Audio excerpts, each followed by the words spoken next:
Salut à toutes et à tous et bienvenue dans cette nouvelle aventure où nous allons parler d'un sujet qui nous concerne tous, l'argent. Aujourd'hui, j'ai envie de vous raconter une histoire. Imaginez, vous êtes tranquillement installé, en train de feuilleter le journal, et vous tombez sur un article au titre improbable. Un simple concierge décède avec 8 millions de dollars de patrimoine. Incrédule, vous lisez le nom. Ronald Reed. Un inconnu? Oui. Pas de jackpot au loto, pas d'héritage tombé du ciel, juste un homme discret qui a mené toute sa vie un travail modeste et qui a pourtant accumulé une fortune colossale avant de s'éteindre en 2014. Comment a-t-il fait? Eh bien, il a tout simplement adopté des habitudes de gestion financière intelligente et a laissé la magie des intérêts composés opérer.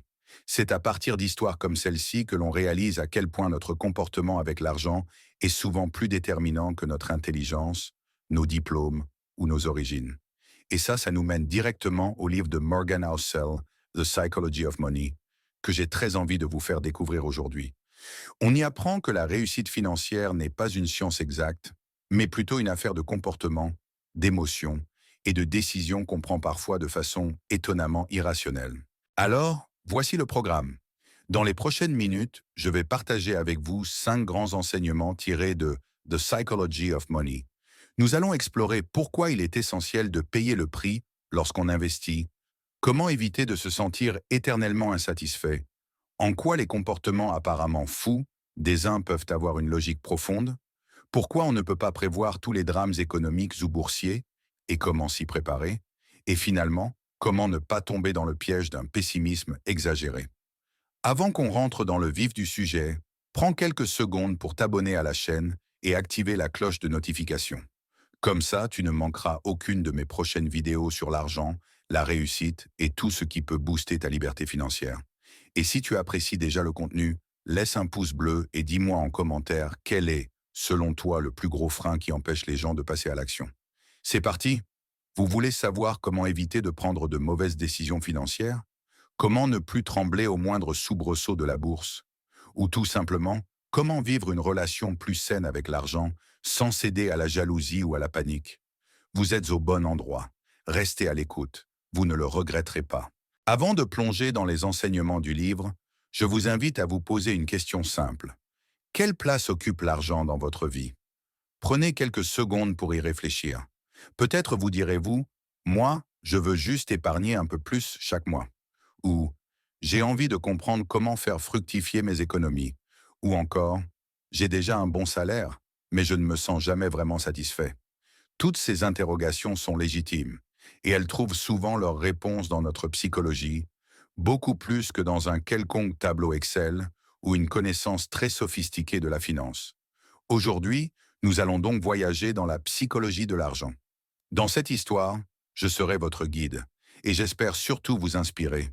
Vous donner des pistes pour que vous puissiez, vous aussi, utiliser l'argent comme un levier de liberté, sans perdre votre tranquillité d'esprit. Alors, installez-vous confortablement, fermez les yeux si vous le souhaitez, et laissez-moi vous conter ces 5 précieux enseignements. Prêt? C'est parti. Premier enseignement. Payez le prix. Imaginez la scène. Vous entrez dans une boutique de montres de luxe, attiré par l'idée de briller en société. Vous repérez un modèle incroyable qui ferait sans doute tourner les têtes de vos amis, de vos collègues, voire même d'une prétendante. Et là, vous avez 2 options. Sortir votre carte et payer le prix fort, ou alors attraper la montre et filer en courant. La deuxième solution paraît absurde, non? Personne ne veut se mettre hors la loi pour une montre. On comprend instinctivement que toute chose a un prix et que si on veut cet objet, on doit s'acquitter du montant indiqué. En matière d'investissement, pourtant, beaucoup de gens oublient qu'il y a aussi un prix à payer. Non, on ne parle pas d'une somme à verser au comptoir, mais plutôt de la volatilité, du stress et de l'acceptation de voir son portefeuille fluctuer, parfois énormément, au fil des mois et des années. Acheter des actions, des fonds indiciels ou des crypto-monnaies, ce n'est pas comme commander un plat au restaurant et être certain du résultat.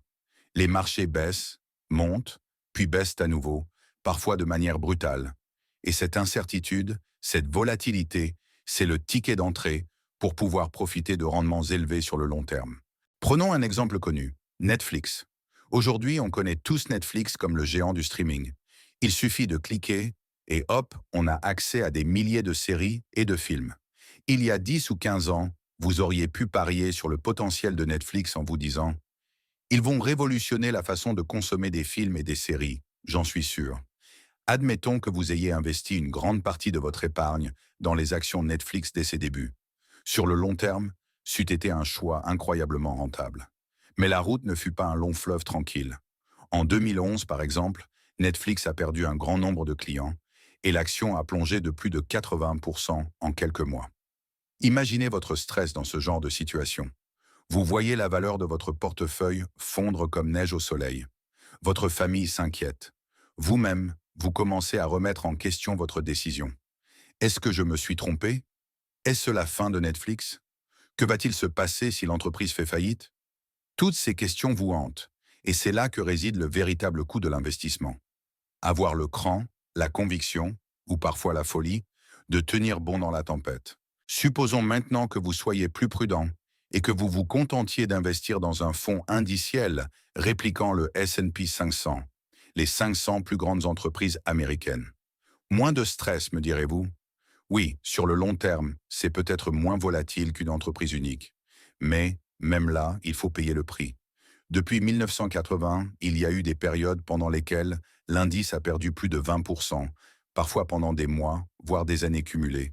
Il y a même eu des moments où la chute a atteint 50%, comme lors de crises majeures, krach de 1987, éclatement de la bulle Internet, crise de 2008. Réagir à chaud dans ces moments-là, c'est le meilleur moyen de vendre au plus bas et de cristalliser des pertes. Voici la dure réalité. Le marché vous récompense pour votre patience en vous offrant des rendements qui sont, sur le long terme, supérieurs à beaucoup d'autres placements, comme les livrets bancaires ou l'assurance vie en euros. Mais cette récompense n'est pas gratuite. Elle est conditionnée par votre capacité à accepter la volatilité. Point final. Dans The Psychology of Money, Morgan Housel souligne qu'il faut voir la volatilité comme les frais d'entrée d'un parc d'attractions. Quand vous payez votre ticket, vous savez que vous aurez des manèges, des sensations fortes, du fun. Eh bien, en bourse, ces sensations fortes ne sont pas toujours agréables, car il s'agit de voir son argent fluctuer. Mais c'est la règle du jeu si l'on veut accéder à la croissance de l'économie.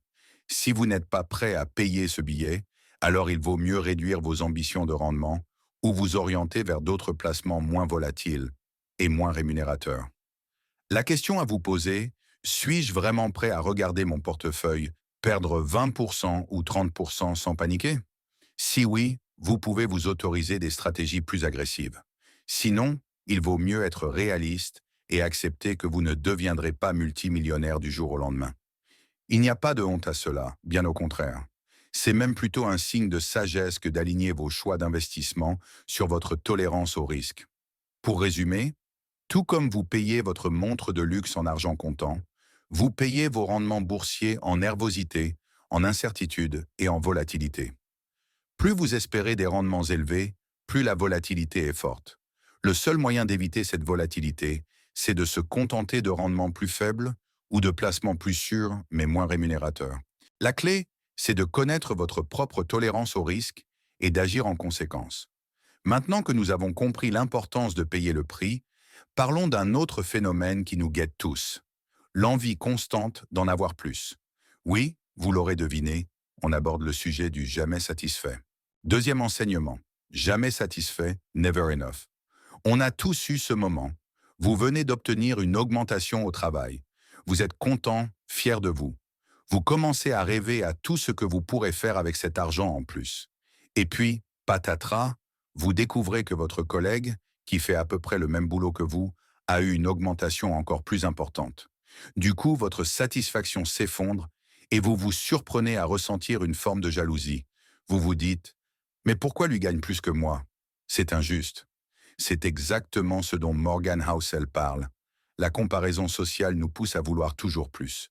On se compare aux voisins, aux amis, aux célébrités, aux collègues. Et il y a toujours quelqu'un qui gagne plus, qui possède plus, qui a un train de vie plus impressionnant. D'où ce sentiment, souvent destructeur. Je ne suis pas encore assez riche, pas encore assez comblé.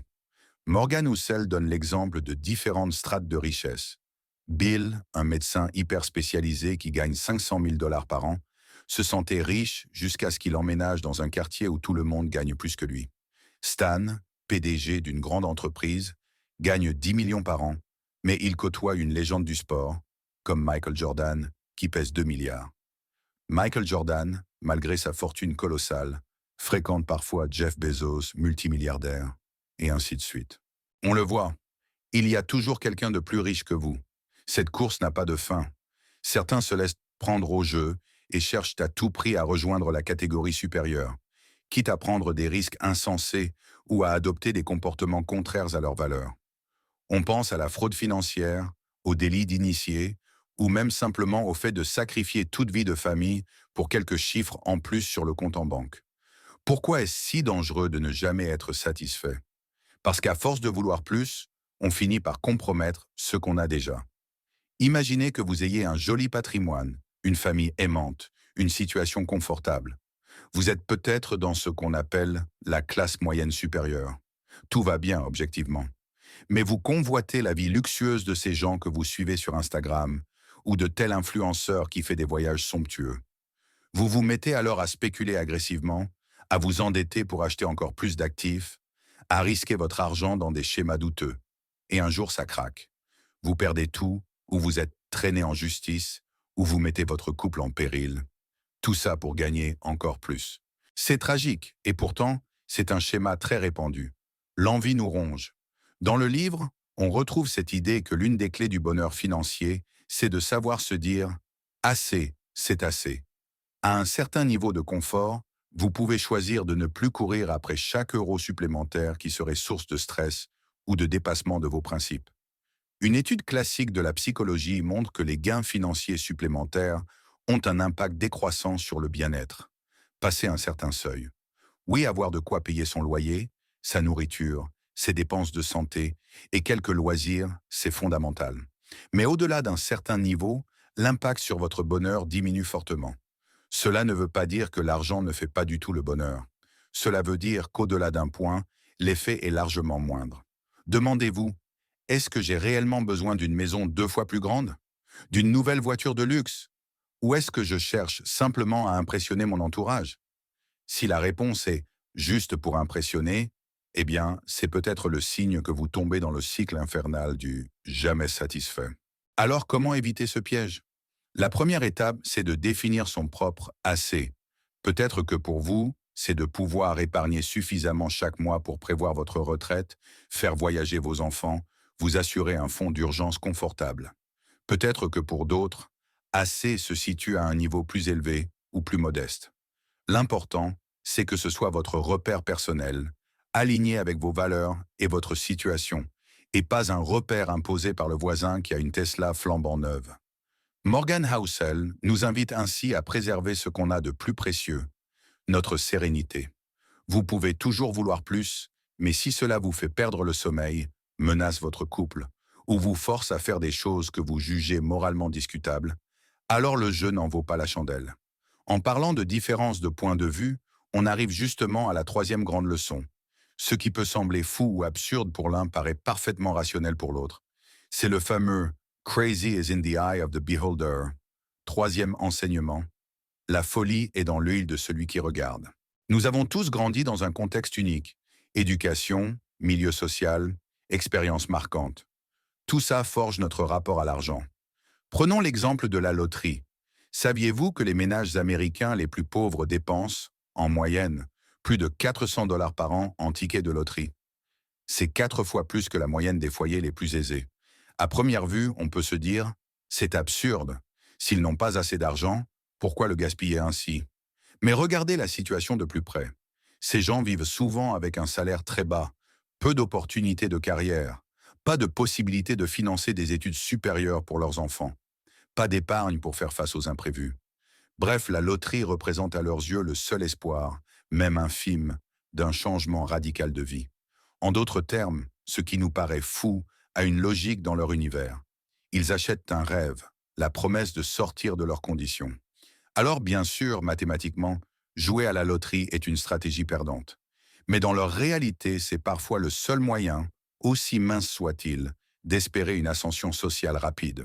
Lorsque nous voyons quelqu'un prendre des risques énormes en bourse ou, au contraire, placer toutes ses économies sur un livret qui ne rapporte presque rien, nous devons nous souvenir.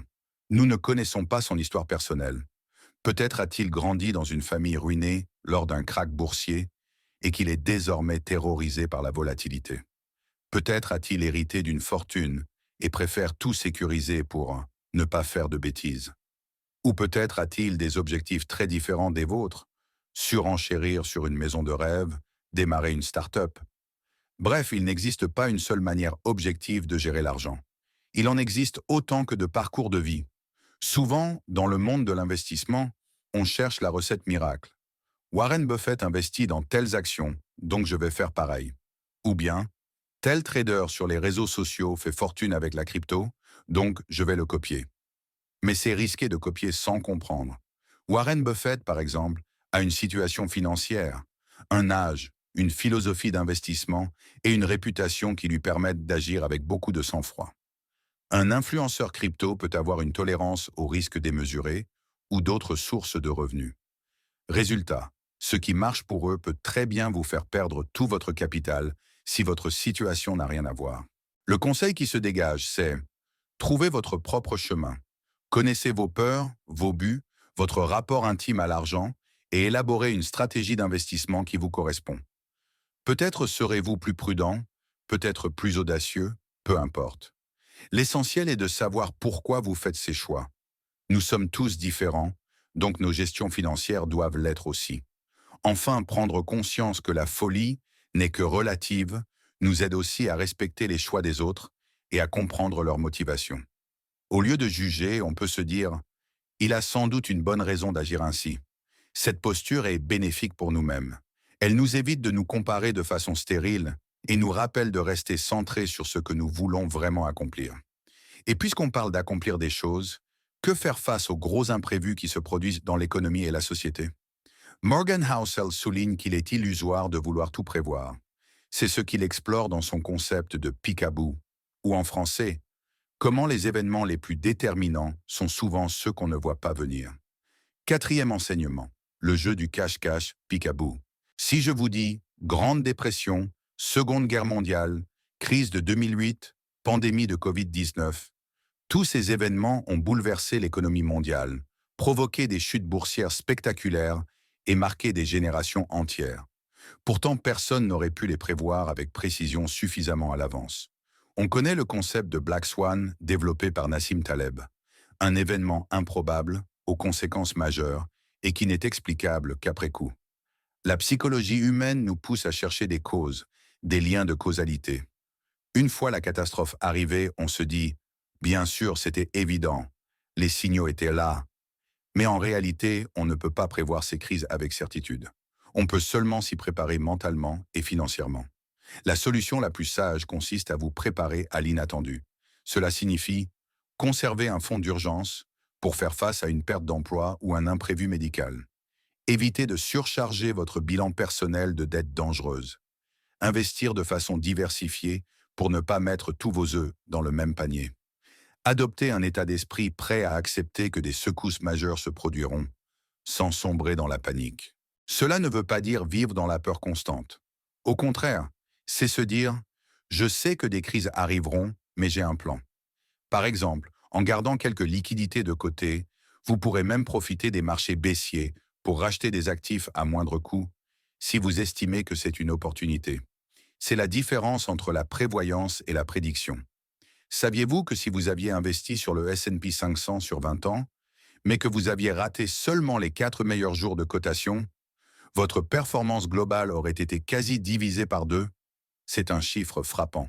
Cela montre qu'il est risqué de vouloir timer le marché, c'est-à-dire deviner quand sortir et quand entrer. Personne ne sait à l'avance quels seront ses meilleurs jours. Souvent, ils surviennent après un krach, quand personne ne s'y attend. Ainsi, la meilleure stratégie pour beaucoup d'investisseurs est la constance. Verser régulièrement dans son portefeuille et rester investi à long terme. Quand bien même une crise survient, le marché a souvent, pas toujours, mais très souvent, montré sa capacité à se redresser et à repartir vers de nouveaux sommets. Les cracks de 1987, de 2000, de 2008, tous ont fini par être absorbés. En somme, au lieu de chercher la boule de cristal, intégrez l'idée que l'avenir est incertain. Préparez vos finances en conséquence. Cela implique souvent un équilibre, un matelas de sécurité, un investissement régulier, une diversification raisonnée et surtout la patience. Les plus grands investisseurs le disent, le temps est votre allié numéro un. Reste encore un dernier piège à éviter, celui du pessimisme. Étrangement, nous sommes plus enclins à écouter ceux qui nous promettent la catastrophe que ceux qui nous expliquent moins que le futur est radieux. Pourquoi? C'est ce que nous allons voir maintenant.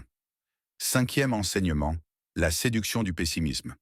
Imaginez que je vous annonce de façon très convaincante, cette année, la bourse va s'effondrer, l'inflation va exploser, le système financier va imploser. Courez vite à la banque retirer votre argent. Vous auriez probablement très envie de m'écouter, non?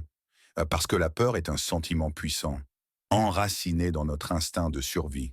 Comme le dit le psychologue Daniel Kahneman, les pertes nous affectent plus que les gains.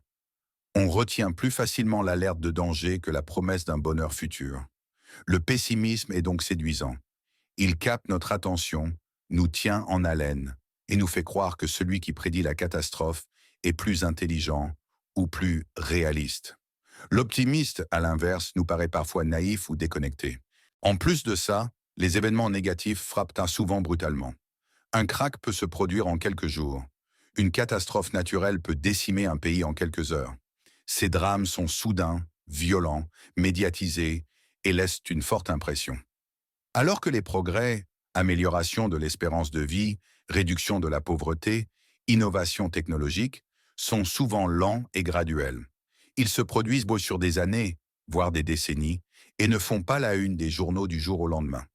Pourtant, si l'on prend un peu de recul, on remarque que l'humanité a connu des avancées extraordinaires. Diminution, même relative, de l'extrême pauvreté, progrès de la médecine, accès croissant à l'information. Bien sûr, il reste énormément de problèmes à résoudre, mais statistiquement, le monde n'a jamais été dans un meilleur état global que maintenant, sur de nombreux indicateurs. Espérance de vie, niveau d'éducation, taux de mortalité infantile, etc. Simplement, cela ne fait pas autant le buzz qu'une annonce pessimiste. Pour l'investisseur, il est donc crucial de rester prudent, sans verser dans le catastrophisme. Un optimisme raisonné nous rappelle que l'économie mondiale a une capacité de résilience et de croissance à long terme. Alors, comment ne pas se laisser happer par ce pessimisme ambiant? Tout d'abord, en sélectionnant soigneusement vos sources d'information. Ne vous laissez pas intoxiquer par des médias qui vous martèlent la fin du monde chaque semaine ou par des influenceurs qui surfent sur la peur pour se faire connaître. Cherchez la nuance. Ensuite, rappelez-vous que, oui, des crises et des reculs se produisent. Mais non, ils ne remettent pas systématiquement en cause la tendance générale de progrès. La psychologie de l'argent nous enseigne qu'il vaut mieux reconnaître notre attirance naturelle pour le pessimisme, pour ne pas en devenir la proie. Un investisseur avisé sait que les choses s'améliorent souvent sur la durée, malgré les tempêtes à court terme.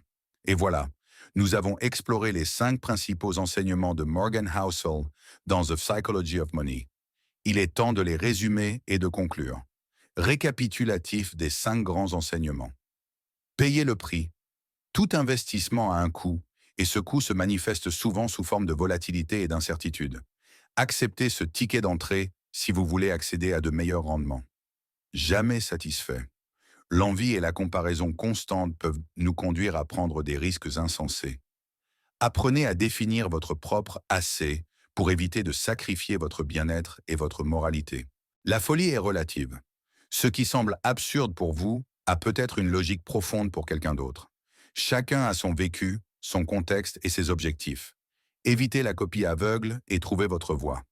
Le jeu du cache-cache. Les événements majeurs sont souvent imprévisibles. Préparez-vous plutôt que d'essayer de deviner quand la prochaine crise aura lieu. Conservez une marge de sécurité, investissez régulièrement et n'essayez pas de timer le marché. La séduction du pessimisme. Notre cerveau est câblé pour écouter les voix alarmistes. Restez lucide. L'avenir reste incertain, mais l'histoire montre une résilience et une croissance à long terme. Faites preuve d'optimisme raisonné. Pourquoi ces enseignements sont cruciaux? Vous l'aurez compris, Réussir financièrement ne dépend pas seulement de vos connaissances théoriques sur les actions, les obligations, les cryptos ou l'immobilier. Cela dépend en grande partie de votre psychologie, de votre capacité à rester calme pendant les orages, à maîtriser l'envie et la comparaison, à planifier pour l'avenir sans tomber dans l'excès de confiance ni la paranoïa. Ce sont des compétences humaines, des soft skills que vous pouvez cultiver jour après jour. Alors voilà, nous arrivons au terme de ce grand voyage au cœur de la psychologie de l'argent. J'espère que ces réflexions vous aideront à prendre de meilleures décisions, non seulement pour vos finances, mais aussi pour votre qualité de vie en général. Après tout, l'argent n'est qu'un outil. Il peut vous permettre de réaliser vos rêves, de vivre plus librement, de soutenir les causes qui vous tiennent à cœur. Mais pour qu'il reste un outil au service de votre bonheur, il faut apprendre à le maîtriser plutôt que de le laisser nous contrôler. Vous vous sentez prêt à franchir un cap, à explorer un nouveau rapport avec l'argent, plus serein, plus conscient, plus aligné sur vos valeurs? Alors c'est le moment de prendre cette décision et de passer à l'action.